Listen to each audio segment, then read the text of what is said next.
Assalamualaikum warahmatullahi wabarakatuh. Selamat pagi dan salam sejahtera untuk kita semua. Baik, bagaimana puasanya? Semoga puasanya lancar. Dan untuk ibu juga semoga puasanya lancar, sehat terus dan intinya lancar sampai lebaran nanti. Baik, perkenalkan nama saya Isdiar Sucia Hadiah dengan NIM akhir 073 dari kelas Agroekoteknologi B angkatan 2021. Di sini saya akan membuat video tentang laporan mini riset usaha tani jagung di Kecamatan Waru, Kabupaten Pamekasan, Madura sebagai penempuh UTS semester genap pada kali ini. Langsung saja, yang pertama latar belakang, yaitu di sini saya mengambil alasan saya memilih komoditas ini dikarenakan jagung atau Zemail Maisel adalah salah satu komoditas tanaman pangan musiman yang sudah diusahakan oleh petani secara turun-temurun. Komoditas ini berfungsi multiguna baik untuk dikonsumsi sebagai sayuran dan juga sebagai substitusi dari beras, maupun sebagai bahan pokok industri pakan ternak serta industri pangan olahan.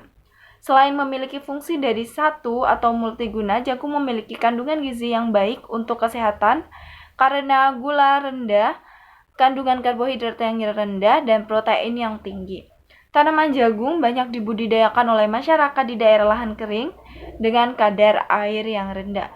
Jagung ini memiliki banyak varietas seperti jagung hibrida, jagung manis, dan jagung madura. Pengembangan budidaya jagung memiliki prospek baik bagi petani karena program diversifikasi pangan sebagai upaya memenuhi pangan negara sendiri. Nah, langsung saja kita langsung ke pembahasan. Untuk yang pertama yaitu klasifikasi usaha tani. Klasifikasi usaha tani yang sudah saya wawancarai dari petani kemarin yaitu didapat menurut bentuk usaha tani ini termasuk dalam usaha tani perorangan atau individual farm karena seluruh proses dari perencanaan hingga pemasaran dikerjakan oleh petani sendiri dan keluarganya.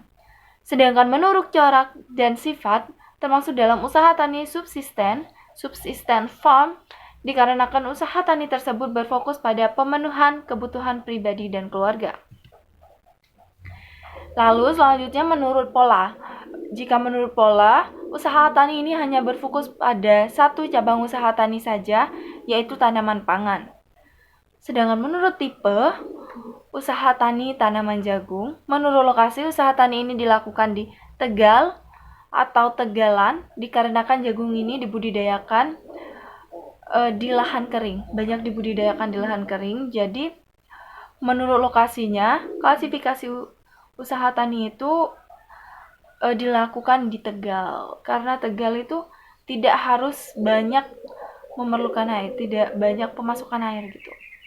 Lalu menurut masa budidaya komoditas, usaha tani ini termasuk usaha tani tanaman musiman.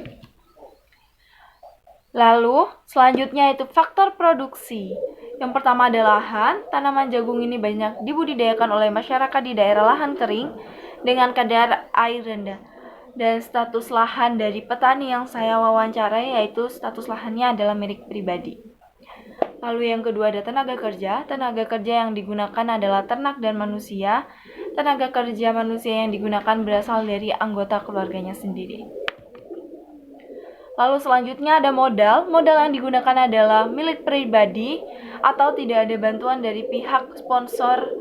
Mungkin ada sedikit bantuan dari pemerintah, tapi untuk modal awalnya itu modal awal dari pribadi, begitu kata ibunya. Lalu selanjutnya ada manajemen. Yang pertama perencanaan. Manajemen perencanaan yang dilakukan oleh petani meliputi pemilihan komoditas yaitu jagung sebagai usaha tani, pemilihan waktu yang pas untuk penanaman, penyiapan bibit, dan pupuk yang cocok serta proses produksi.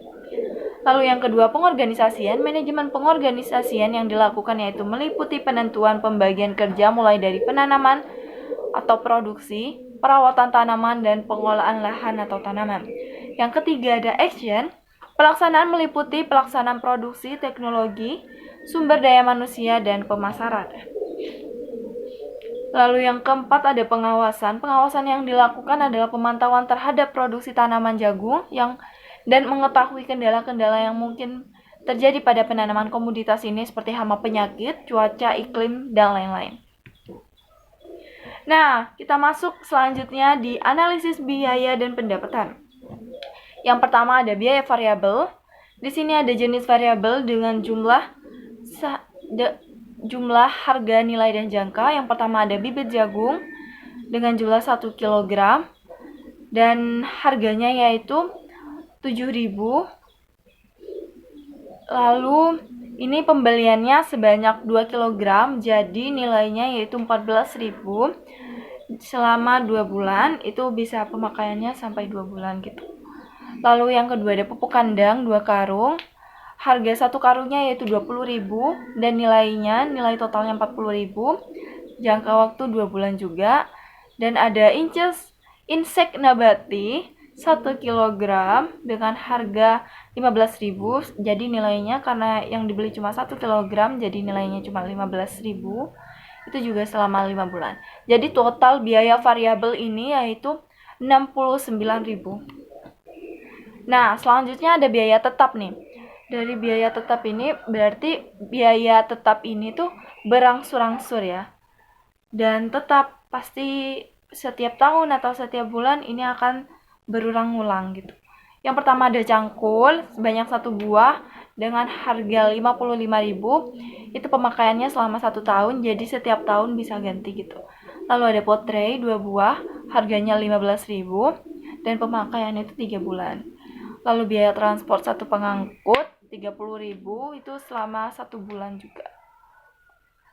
Intinya kalau transport itu lebih banyak kayak buat pembelian bibit atau nanti pemasaran gitu. Lalu yang selanjutnya ada lahan itu 1 hektar, biaya sewanya 1 hektar 1 juta selama 1 tahun. Ada traktor mini 1 buah, yaitu harganya 5 juta selama 5 tahun gitu. Dan dihitung-hitung melalui biaya penyusutan yaitu dapat harga 800.000 selama 1 tahun. Jadi total biaya tetap yaitu 1.900.000. Ya, 1.900.000. Nah, lalu selanjutnya ini cara menghitung biaya penyusutan ya. Jadi biaya penyusutan itu